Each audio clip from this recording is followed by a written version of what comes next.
अभिवादन। आज हम एक खास किताब की समीक्षा पर गहराई से बात करने वाले हैं।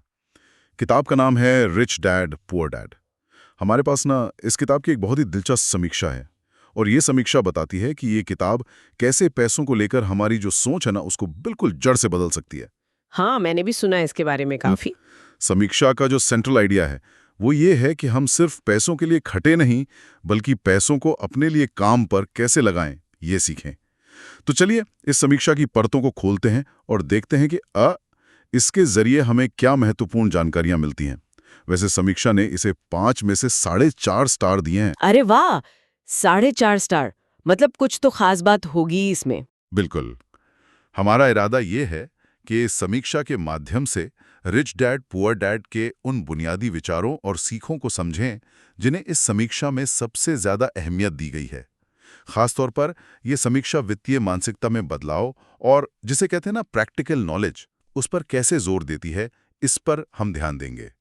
अच्छा, तो समीक्षा का जो सबसे पहला और शायद सबसे आकर्षक पहलू मुझे लगा वो है लेखक रॉबर्ट कियोसाकी के दो पिताओं की कहानी, उनके पुअर डैड और रिच डैड। हाँ, ये कॉन्सेप्ट तो बहुत फेमस है। हाँ, समीक्षा के अनुसार पुअर डैड जो उनके असली पिता थे वो बहुत पढ़े लिखे थे, पीएचडी थे, लेकिन उनकी सोच वो पारंपरिक थी।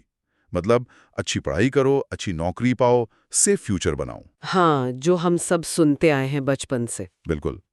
दूसरी तरफ रिच डैड जो उनके दोस्त के पिता थे वो 8वीं पास थे शायद। अच्छा। हाँ, लेकिन बिजनेस की गहरी समझ रखते थे, फाइनेंशियल लिटरेट थे और उनका पूरा ध्यान एसेट्स बनाने और इन्वेस्टमेंट के जरिए पैसा बढ़ाने पर था। समीक्षा इन दो किरदारों को कहानी का बेस बताती है। और यहाँ समझने वाली बात यह है, जैसा समीक्षा में भी जिक्र है, कि ये दो पिता सिर्फ दो लोग नहीं हैं। ये असल में दो अलग-अलग फाइनेंशियल फिलॉसफी हैं, दो अलग मानसिकताएं हैं और जिंदगी जीने के दो बिल्कुल उल्टे तरीके हैं, आप कह सकती हैं। सही कहा। पुअर डैड का रास्ता है सेफ्टी, स्टेबिलिटी और जॉब पर डिपेंडेंस का, जिसे वो रैट रेस भी कहते हैं ना। हाँ हाँ, रैट रेस।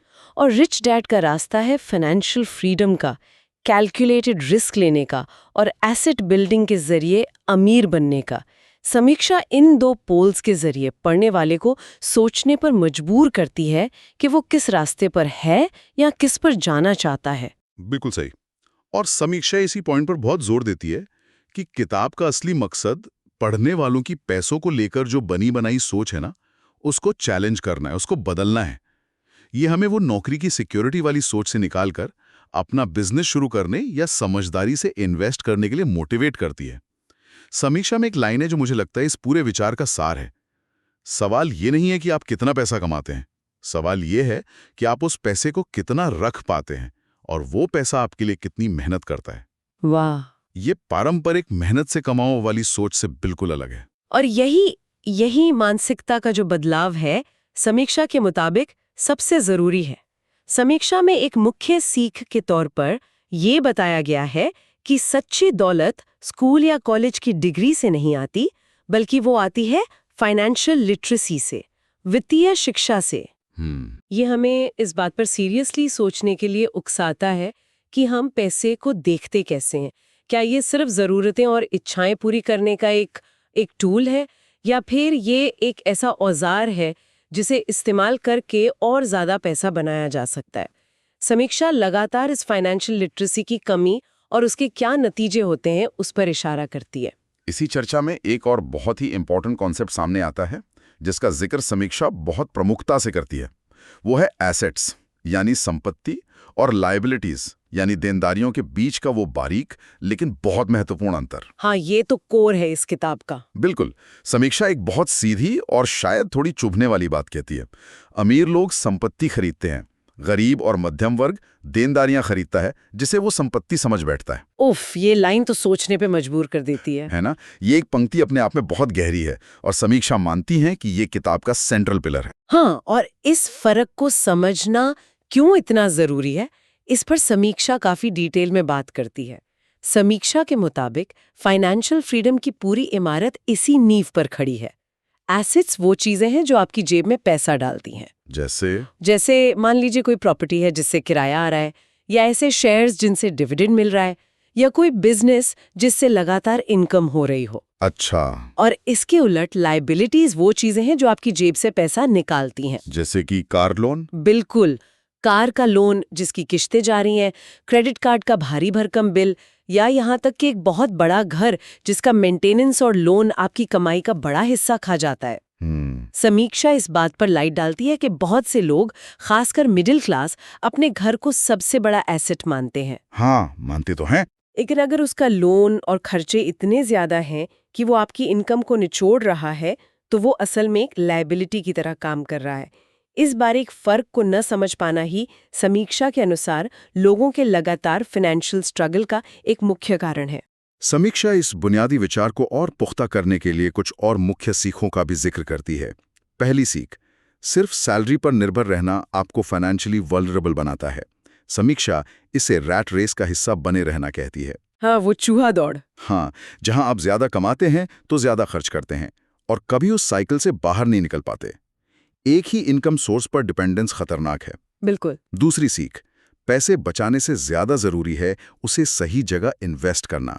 अब समीक्षा ये नहीं कहती कि सेविंग बुरी है। नहीं, सेविंग तो जरूरी है। हाँ, लेकिन उसका तर्क है कि सिर्फ सेव करने से आप अमीर नहीं बन सकते। खासकर इन्फ्लेशन के जमाने में पैसे को काम पर लगाना ज्यादा जरूरी है। मतलब पैसिव से एक्टिव मोड में आना। हाँ, कुछ वैसा ही। और तीसरी सीख, रिस्क से डरने की बजाय उसे समझना और मैनेज करना सीखें। समीक्षा कहती है कि फाइनेंशियल नॉलेज आपको ये समझने में मदद करती है कि कौन सा रिस्क कैलकुलेटेड है और कौन सा बेवकूफ़ी भरा। हाँ, डर तो अक्सर जानकारी न होने से ही पैदा होता है। बिल्कुल, डर अज्ञानता से आता है। इनमें से ये इन्वेस्टमेंट वर्सेस सेविंग वाली बात पर समीक्षा काफी जोर देती हुई लग रही है। हमारी जो ट्रेडिशनल सोच है, खासकर भारत जैसे समाज में, वो अक्सर सेविंग पर बहुत बल देती है। सेफ जगह पैसा रखो, जैसे एफडी या सोना। हाँ, हमारे पेरेंट्स तो यही कहते हैं। बिल्कुल। लेकिन ये समीक्षा किताब का हवाला देते हुए इस सोच को चैलेंज करती है और इन्वेस्टमेंट के महत्व को रेखांकित करती है। ये पैसे को बढ़ाने का एक एक्टिव तरीका है, ना कि सिर्फ उसे सेफ रखने का पैसिव तरीका। और जहां तक रिस्क मैनेजमेंट की बात है, समीक्षा का नजरिया ये है कि फाइनेंशियल एजुकेशन आपको रिस्क को पहचानने, उसे एनालाइज करने और उसे कम करने के तरीके सिखाती है। ये कोई जुआ खेलने जैसा नहीं है, बल्कि एक सोची समझी स्ट्रैटेजी का हिस्सा है। सही। समीक्षा शायद ये कहना चाह रही है कि सबसे बड़ा रिस्क तो फाइनेंशियली अनपढ़ होना है। हाँ, ये बात भी सही है। और समीक्षा सिर्फ आइडियाज पर ही नहीं रुकती, वो किताब के कुछ प्रैक्टिकल फायदों को भी गिनाती है। पहला, जैसा हमने कहा, ये जो मुश्किल लगने वाले फाइनेंशियल कॉन्सेप्ट्स है ना, उन्हें बहुत ही सरल भाषा और कहानियों के जरिए समझाती है। इससे आम पढ़ने वाला भी कनेक्ट कर पाता है। हाँ, ये बहुत जरूरी है। दूसरा, इसमें कियोसाकी के अपने जीवन के प्रैक्टिकल उदाहरण दिए गए हैं जो थ्योरी को समझने में मदद करते हैं। और तीसरा, और शायद सबसे बड़ा फायदा जो समीक्षा बताती है, वो है इसकी पढ़ने वालों की पैसे को लेकर जो गहरी जड़ें जमा चुकी सोच है, उसे बदलने की पावरफुल क्षमता। लेकिन एक बैलेंस्ड व्यू रखते हुए समीक्षा कुछ लिमिटेशंस या आलोचनाओं को भी मानती है। समीक्षा का मानना है कि किताब में बताई गई कुछ स्ट्रैटेजीज या उदाहरण, खासकर रियल एस्टेट इन्वेस्टमेंट से जुड़े, वो शायद हर किसी के लिए उतने प्रैक्टिकल या एक्सेसिबल ना हो। अच्छा। हाँ, और विशेष रूप से भारत जैसे डेवलपिंग देश के कॉन्टेक्स्ट में। हाँ। यहाँ के नियम, मार्केट की सिचुएशन, सोशियो इकोनॉमिक रियलिटीज अलग हैं। ये तो है। समीक्षा ये भी मानती है कि किताब में दिए गए विचारों को अमल में लाना बिल्कुल आसान नहीं है। ये कोई गेट रिच क्विक स्कीम नहीं बताती। हाँ, रातों रात अमीर बनने का फॉर्मूला नहीं है। बिल्कुल नहीं। जैसा कि समीक्षा में मेंशन्ड है, इसके लिए कड़ी मेहनत लगती है, डिसिप्लिन चाहिए, लगातार सीखने की इच्छा चाहिए, और सबसे बढ़कर टाइम लगता है। इन लिमिटेशंस का जिक्र करना जरूरी है क्योंकि ये पढ़ने वालों को रियलिस्टिक एक्सपेक्टेशंस रखने में मदद करता है। हाँ, ये समझना कि ये एक लंबी यात्रा है, कोई शॉर्टकट नहीं। बिल्कुल। तो अंत में समीक्षा का निष्कर्ष क्या है, निचोड़ क्या है? समीक्षा का फैसला काफी साफ है। अगर कोई व्यक्ति उस अंतहीन दौड़ से बाहर निकलना चाहता है जहां पैसा आता है और चला जाता है, और असली फाइनेंशियल फ्रीडम पाना चाहता है, तो ये किताब उसकी सोच बदलने के लिए एक कैटलिस्ट का काम कर सकती है। एक शुरुआत। हाँ। समीक्षा ऐसे खास तौर पर 3 ग्रुप्स के लिए जरूर पढ़ने लायक यानी मस्ट रीड बताती है। पहला, छात्र जो अपने करियर की शुरुआत में है। दूसरा, नौकरी पेशा लोग जो अपनी सैलरी पर निर्भर है। और तीसरा, वो लोग जो अपना बिजनेस शुरू करने की सोच रहे हैं या कर चुके हैं। ऐसा लगता है समीक्षा मानती है कि इन ग्रुप्स को इस किताब से सबसे ज्यादा फायदा मिल सकता है। ये दिलचस्प है कि समीक्षा इन्हीं 3 ग्रुप्स पर फोकस करती है।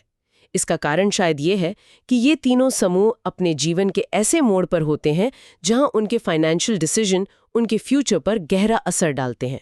हाँ, बिल्कुल। छात्र अपने फाइनेंशियल आदतें बना रहे होते हैं।